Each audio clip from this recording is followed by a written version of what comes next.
Let's practice taking a right turn on a motorcycle. What's the first thing we want to do? Well, first we want to get to the outside of the lane, so it's going to be the farthest away from the curb. Then we're going to push the bike in the direction we want to go. We're going to push with this right hand forward and down, head through the turn, and we're accelerating as we're leaning the bike back up. It seems like a lot at first, but once you get used to it, it honestly just becomes super normal.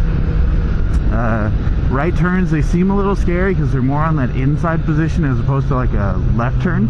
But the key is you're just going to lightly stay on, you're just going to brake before the turn, stay on the outside, you know. Try to avoid pulling in the clutch. I know as a new rider, there's you know, the instinct to want to pull in the clutch and kind of friction zone through your turns, especially on the right turns.